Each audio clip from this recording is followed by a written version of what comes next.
کبھی تفصیل میں اس قصے کو نہیں سنا سکا کہ میرے جذبات میرے اوپر غالب آ جاتے ہیں، میرے الفاظ بکھر جاتے ہیں، ٹوٹ جاتے ہیں، میرا بند ٹوٹ جاتا ہے۔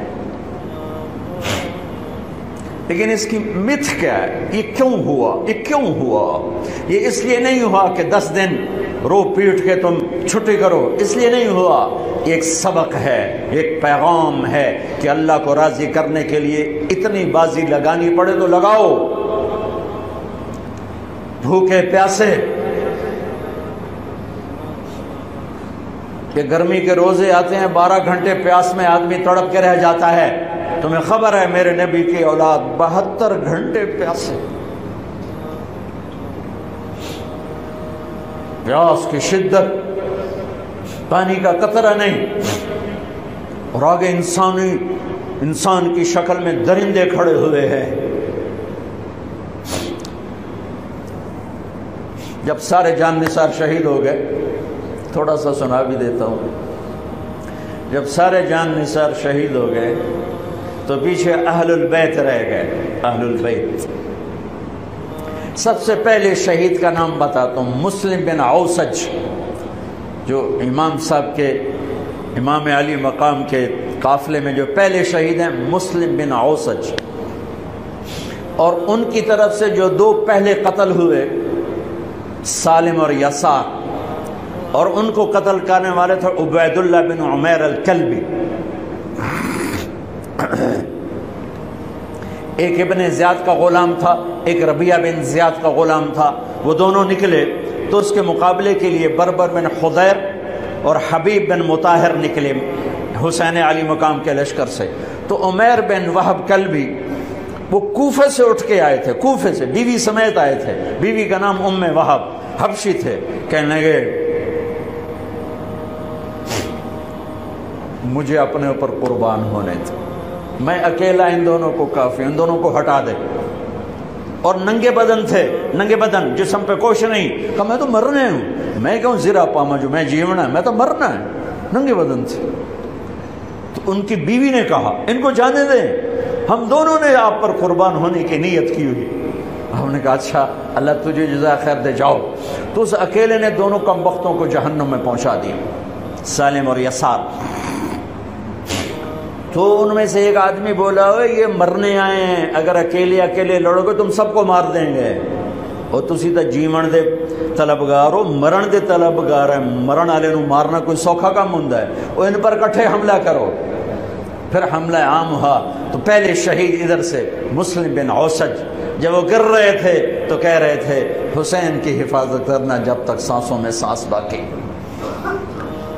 آپ کے لشکر میں ادھر زہیر بن القین، یعنی رائٹ سائڈ پر زہیر بن قین ایک چھوٹا جھنڈا، لیفٹ سائڈ پر حبیب بن مظاہر ایک جھنڈا، درمیان میں آپ کے بھائی عباس بن علی جن کے ہاتھ میں بڑا جھنڈا تھا، اور بڑا نشان کا جو علامت تھا وہ عباس بن علی کے درمیان میں تھا۔ 32 گھوڑ سوار تھے اور 40 پیدل تھے۔ جب انہوں نے پہلا حملہ کیا تو گھوڑ 32 نے 3000 کا منہ پیچھے کر دیا۔ تو ابن زیاد نے کہا پہلے ان کے گھوڑوں کو مارو، ان کے گھوڑوں کو مارو۔ تو 500 تیر اندازوں نے کٹھے ان کے گھوڑوں پہ تیر چلائے تو سب کے گھوڑے گر کے ختم ہو گئے۔ پھر ساری پیدل ہو گئے، تو پھر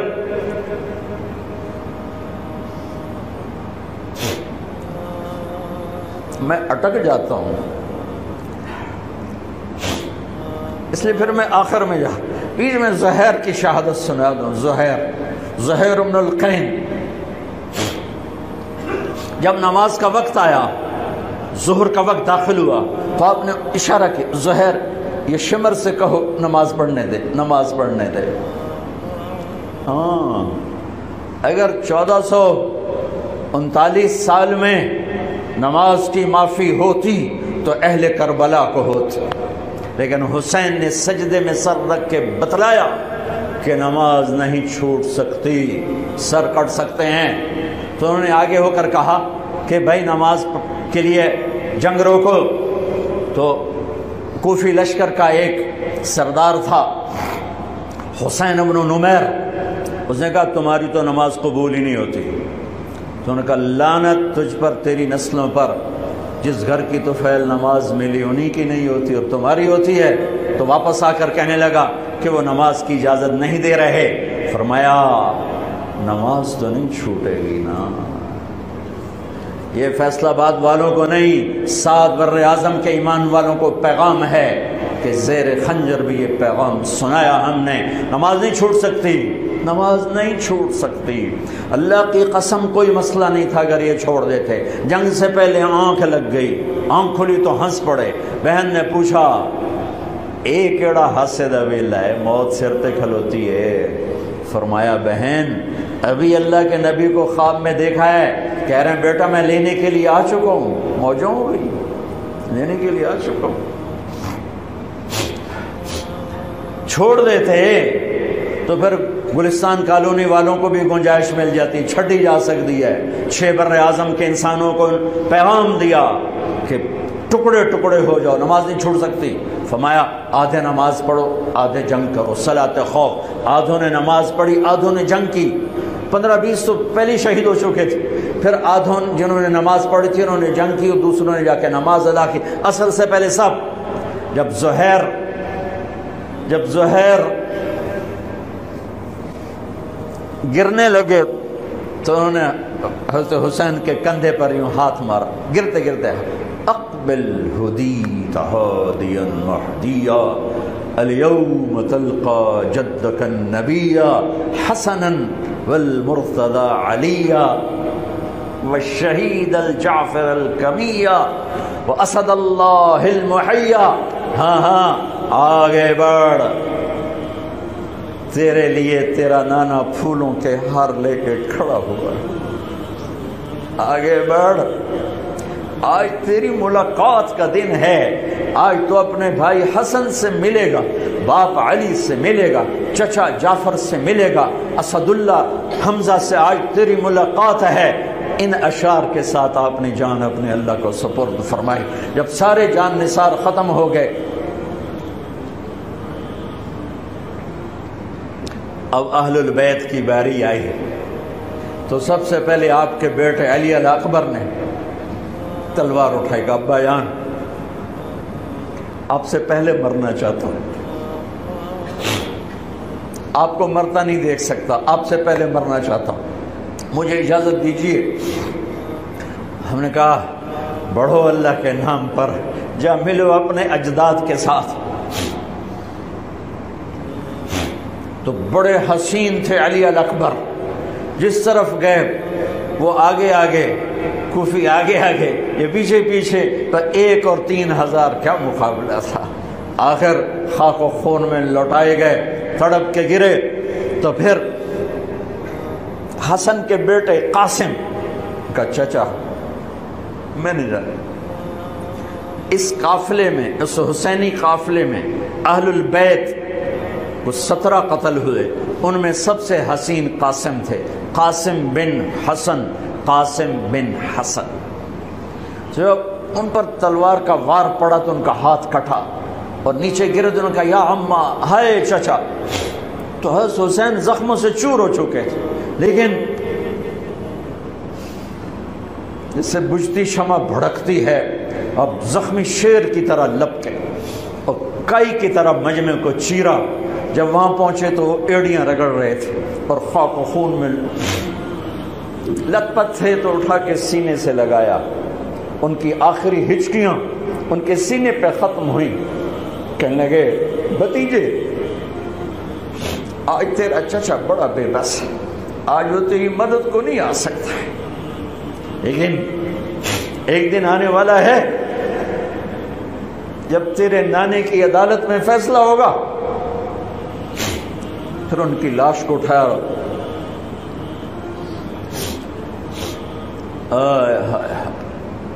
عبداللہ بن حسن، ابو بکر بن حسن، قاسم بن حسن، علی بن حسین لاشیں پڑے ہوئے ہیں. عبداللہ بن عقیل، عبد الرحمن بن عقیل علی کے بھائی لاشیں پڑے ہوئے ہیں. اپنے بھائی عباس بن علی، محمد بن علی، عبداللہ بن علی، عثمان بن علی، ابو بکر بن علی اور حسین بن علی، 5 بھائی پہلے لاشیں پڑے ہوئے ہیں۔ اون بن عبداللہ بن جعفر، محمد بن عبداللہ بن جعفر، عبد الرحمن بن مسلم بن عقیل، جعفر بن مسلم بن عقیل، عبداللہ بن مسلم بن عقیل، عبداللہ بن ابو سعید بن عقیل، یہ سب اہل البیت ہیں جن کے لاشوں کے انبار ہیں۔ اور آخر میں ایک بچہ 2 سال کا عبداللہ، آپ کو خواب و خیال بھی نہیں تھا کہ اس بچے پر بھی کوئی اس طرح کا ظلم و ستم ڈھائے گا، تو آپ جب اکیلے رہ گئے تو آپ نے کہا عبداللہ کو بھیجو۔ آخری ملاقات بیٹے سے، تو اس کو سینے سے لگایا، چوم کے یہاں بٹھایا، ابھی تقدیر کا کچھ امتحان باقی تھا۔ 2 سال کا بچہ شامی لشکر سے بنو اسد کا ایک بنو ابن الموقد، اس نے تیر جو چلایا خطا بھی جا سکتا تھا، یہاں آ کے لگا اور پار ہو گیا۔ بچے کی گردن ایسے ڈھلک گئی، یہاں امام علی مقام۔ ارے بھائیو، میں قطر ہاسپٹل گیا کسی کام، تو وہاں کسی کا بچہ تھا منگوڑے میں ہاسپٹل میں، وہ اسے تڑپ رہا تھا، پتہ نہیں اس سے کیا تھا، اور اس کی ماں ایسے اس کو کھڑی دیکھ رہی۔ یہ منظر میں آج تک نہیں بھولا، اس ماں کے چہرہ، صرف اس کی آنکھیں نہیں رو رہی تھی، مجھے اس کا سارا وجود روتا ہوا دکھائی دیا۔ اس بچے کے اوپر ڈاکٹر کھڑے ہوئے ہیں، اچھا نہیں کیا، مجھے نہیں پتا اس کو کیا تھا، وہ ایسے ایسے بے قرار ہو کے تڑپ رہا تھا۔ یہ 2001 کا واقعہ ہے، 16 برس گزر چکے ہیں، میں واقعہ نہیں بھول سکا ہوں۔ اس باپ کو سوچو جس کے سامنے 2 سال کے بچے کے گردن کے تیر پار ہو گیا ہو، اور پھر وہ خون، یہاں بچے کا خون دونوں ہاتھوں میں لیا اور یوں آسمان کی طرف بلند کر کے کہا، میرے رب، بس تو راضی ہو جا، تو راضی ہے تو کم ہی بڑھ گئی۔ یہ پیغام ہے فیصل آباد کے تاجروں کو، پورے ملک کے تاجروں کو، پوری دنیا کے اہل ایمان کو، کہ اللہ کو پانے کے لیے ہر سودا قبول ہے، قبول ہے۔ ہاں، پھر کھڑے ہو گئے کہ چل بچیا تو چل، تیرا پیو بھی آ رہا ہے۔ اب آپ کو شہید کرنا کوئی مسئلہ نہیں تھا، زخموں سے چور تھے، لیکن ہر کوئی ڈرتا تھا بھئی میں نہ مارا۔ تو شمر آیا بدبخت، وہ کیوں نہیں قتل کرتے ہو؟ تو ابو زرع بن شریک تمیمی نے پہلا وار سیدھا کیا، جو یہاں لگا، شانے پر لگا، تو اس سے آپ ڈولے، تو سنان بن انس نے سینے پر نیزہ مارا، اس سے آپ گرے، تو شمر نے کہا سر کاٹو، تو خولہ بن یزید آگے بڑھا، پھر ڈر کے پیچھے ہٹ گیا، تو سنان بن انس نے اس کو گالی نکال کر پیچھے دھکا دیا، اور اس امت کا بدبخت ترین انسان جس نے میرے نبی کے نواسے کی وہ گردن کاٹی جس پر میرے نبی کے بوسے تھے، گردن کاٹ کے سر اوپر چڑھا دیا۔ پھر خیموں کی طرف بڑھے، تو اللہ کو زندگی مقصود تھی، آل رسول کی نسل چلنی تھی، تو علی ابن الحسین بیمار تھے، ایمن جن کو زین العابدین، اب ابھی میں نے ان کا قصہ سنایا، اس پر شمر کی تلوار رک گئی کہ چلو بیمار ہے چھوڑ دیا جائے، بیمار ہے چھوڑ دیا جائے۔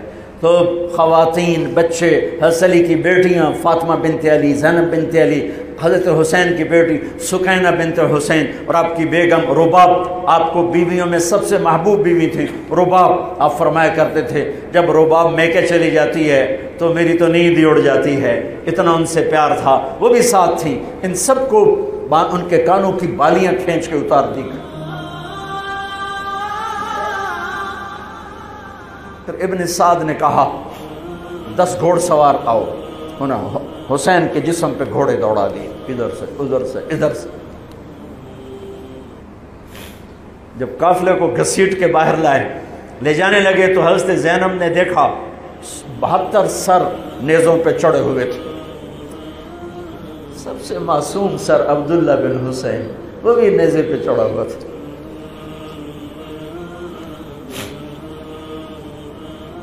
ہم نے کربلا کو افسانہ بنا دیا، یہ کمائی کا ذریعہ بنا لیا۔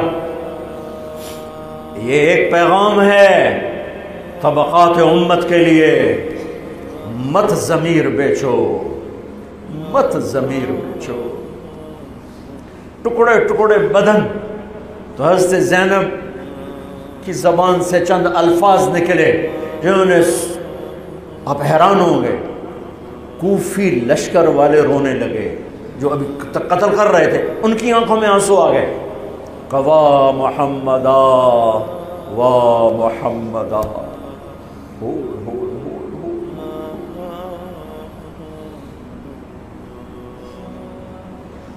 اے محمد مصطفیٰ، اے محمد مصطفیٰ، ھذا حسین بالعراء مزمل الدماء مقطع الاعضاء، وا محمدا وا محمدا، اے محمد مصطفیٰ، اے محمد مصطفیٰ، بناتک السبایا ذریتک مقتلہ تصفی علیہا الریاح۔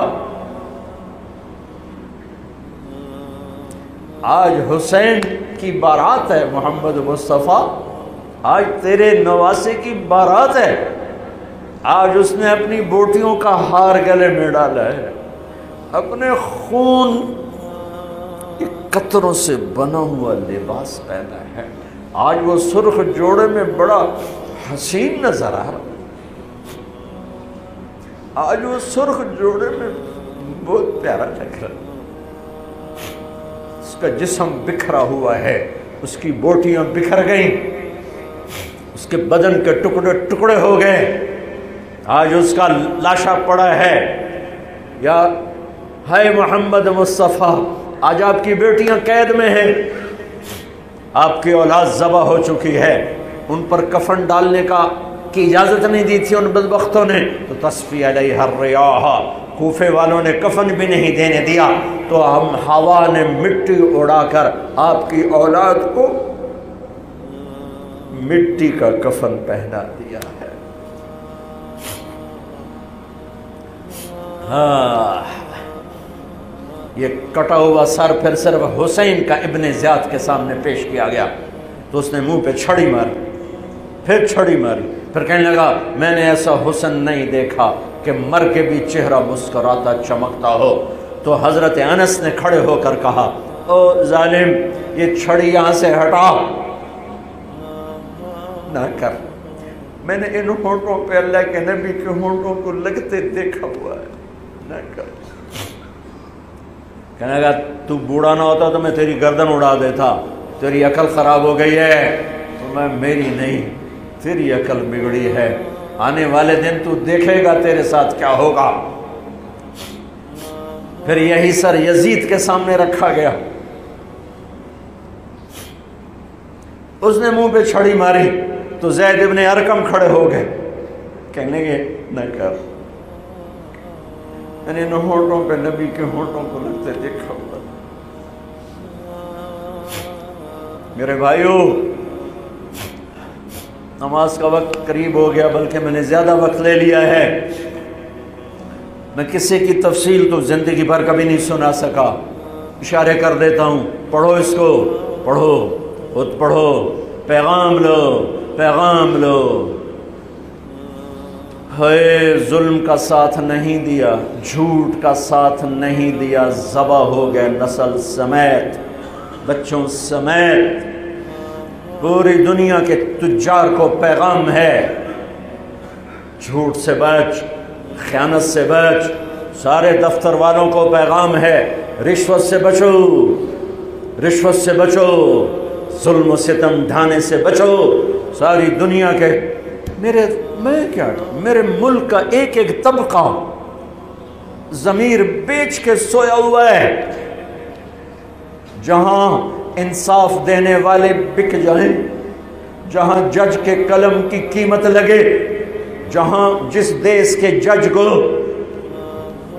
خریدا جا سکتا، جس کے قلم کو خریدا جا سکے، جس دیش کے وکیل کو خریدا جا سکے، جس دیش میں جھوٹے مقدموں کی بھرمار ہو، جس دیش کا ڈاکٹر مریض کو مریض نہ سمجھے گاہک سمجھے، اور مرتے کی کھال اتارے، مرتے ہوئے کی کھال اتارے، جس دیش کا وکیل خود ایک مافیا گروپ بن چکا ہو، جس دیش کا، میں وکیلوں کا رونا کیا روں، میں ججوں کا رونا کیا روں، میرے دیش کا تو ریڑھی والا بھی ظالم ہے، مزدور بھی ظالم ہے، غریب بھی ظالم ہے، مالدار بھی ظالم ہے، ظلم کے اندھیروں میں دیش ڈوبا ہوا ہے۔ میرے بھائیو، ہمارا نیا سال شروع ہو چکا ہے، اور ہم توبہ کریں اللہ کی بارگاہ میں۔ میرے بھائیو، میں بہت دہراتا ہوں اس بات کو، جس فرد میں، جس قوم میں، جس دیش میں، جس خاندان میں، جس معاشرے میں ظلم ہوگا، جھوٹ ہوگا، دھوکہ ہوگا، وہ تباہ ہو جائیں گے، چاہے مسلمان ہیں چاہے کافر ہیں۔ جس دیش میں، جس قوم میں، جس ملک میں، جس معاشرے میں، جس فرد میں سچائی ہوگی، انصاف ہوگا، دیانتداری ہوگی، اللہ ان کی حفاظت کرے گا، عزت دے گا، چاہے مسلمان ہیں چاہے کافر ہیں۔ دنیا کی عزت ضرور ملے گی، کفر کے ساتھ ملے گی، کہ سچائی، دیانتداری، عدل و انصاف پر اللہ سایہ کر دیتا ہے، چاہے کفر ہے چاہے اسلام ہے، موت تک۔ کافر ہے تو موت تک، موت کے بعد ایمان کا فیصلہ ہے، لیکن اگر ایمان ہے تو یہ جہان بھی بن گیا، وہ جہان بھی بن گیا۔ یہی فیصلہ باد کی بات ہے۔ میں صبح نکلا، سیر کر کے واپس آ رہا تھا، مجھے دور سے ایک ریڑھی والا نظر آیا، سفید داڑھی پگڑی، تو مجھے بڑا اچھا لگا کہ عام طور پہ ریڑھی والوں کا یہ حلیہ نہیں ہوتا ہے، تو لہٰذا دور سے میری نظروں میں جچ گیا۔ جب میں قریب سے گزرا تو میں نے پھر اس کو ایسے دیکھا، تو میں نے دیکھا وہ رو رہا تھا، ایسے خاموش آنسو، ساز خاموش ہیں فریاد سے معمور ہیں ہم، اور ایک ہاتھ ریڑھی پر تھا، ایک ہاتھ پیٹی پر تھا، جو کوئی پیٹی لایا تھا، اور ایسے رو رہا تھا، ایسے رو رہا تھا۔ تو میں رک گیا، میں نے کہا بزرگو خیریت تو ہے، آپ کیوں رو رہے ہیں؟ تو اس نے مجھے کوئی جواب نہیں دیا، اس نے پیٹی ایسے اٹھا دی میرے آگے، تو وہ پیٹی سیب کی تھی، اس کے اوپر سیب ٹھیک تھے، نیچے سارے گلے ہوئے سیب تھے، تو سارے سیب ایسے بکھر گئے۔ یہ پیٹی میں سیب بھرنے والا نہ تو وکیل ہے، نہ تو ڈاکٹر ہے، نہ تو بھوانے بازار کا تاجر ہے، نہ وہ سیشن کورٹ کا جج ہے، نہ وہ کوئی ڈی سی او ہے، نہ وہ کوئی تحصیلدار ہے، وہ مزدور ہے، غریب آدمی ہے۔ غریب کا ظلم بتا رہا ہوں۔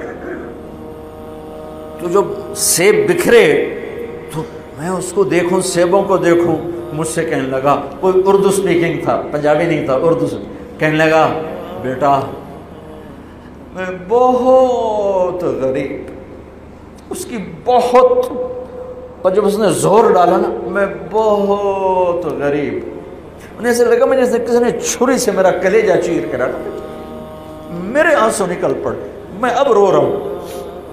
اس واقعے کو 30 سال گزر چکے۔ بیٹا میں بہت غریب ہوں، صبح منڈی جاتا ہوں، ایک پیٹی لاتا ہوں، شام تک بک جاتی ہے، بچوں کے لیے تازہ آٹا لے کے جاتا ہوں، آج کسی نے میرے بچوں کی روٹی مجھ سے چھین، آج کسی نے میرے بچوں کی روٹی مجھ سے چھین۔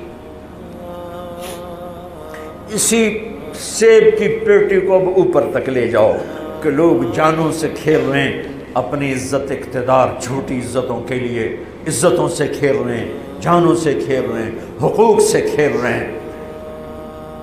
یہاں ایسے ضمیر بکتے ہیں جیسے بھیڑ بکریاں بکتے، یہاں ایسے زبان کے بول بکتے، اے نہیں کسائیاں کول جاؤ تو بچ سری دے وے زبان بھی آیا تو سر بھی آیا، یہاں ایسے دماغ بکتے ہیں جیسے بکرے کی سری بکتی ہے، ایسی زبانیں بکتی ہیں جیسے بکرے کی زبان بکتی ہے، ایسے ضمیر کے سودے ہوتے ہیں جیسے بھیڑ بکریوں کے سودے ہوتے ہیں۔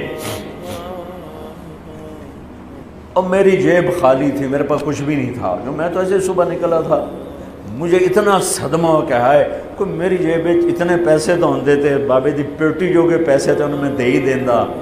آج تک مجھے یہ دکھ رلاتا ہے پھیلا دو سارے پنجاب سے وہ کراچی سے لے کر خپلو تک گلگت تک سب کچھ یہی ہو رہا ہے۔ روتے ہیں حسین کو کھڑے ہوئے ہیں یزید کے ساتھ، روتے ہیں آل رسول کو کھڑے ہوئے ہیں شمر کے ساتھ، ابن زیاد کے ساتھ۔ ان مگرمچھ کے آنسوؤں کی میرے رب کی بارگاہ میں کیا قیمت ہے؟ میرا معاشرہ ظلم و ستم میں ڈوب چکا ہے۔ کہتے کہتے کہتے کہتے عمر بیت گئی۔ بھائیو جتنے بیٹھے ہو اتنے تو توبہ کریں ہم کہ آؤ بھائی آج ہم اپنے اللہ کو راضی کرنا، اپنی زندگی کی منزل بنائیں، اپنی زندگی کا مقصد بنائیں۔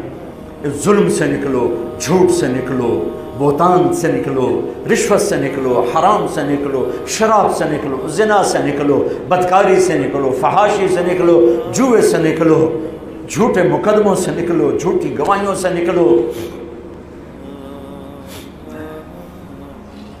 قتیبہ بن بکار کی مجلس میں مصر کا بادشاہ واز سنتا تھا، 18 برس آتا رہا، 18 برس، اور ہر سال 1000 دینار 1000 دینار ان کو گفٹ کرتا تھا۔ 1000 دینار کوئی 10 کروڑ روپیہ بنتا ہے۔ 1000 دینار 18 سال کے بعد ایک فتوے پہ دستخط مانگے کہ یہاں سائن کر دیں، فتویٰ غلط تھا۔ انہوں نے کہا مولوی نے 18,000 دینار دیتے کیوں نہیں کرے گا؟ انہوں نے فرمایا یہ تو شرعاً خلاف ہے، میں کیسے دستخط کروں؟ وہ کہنے لگا کرنے پڑیں گے۔ کہا میرا ضمیر نہیں تم ایسے خرید سکتے، میں نہیں کروں گا۔ کہنے لگا میرے 18,000 دینار واپس کر۔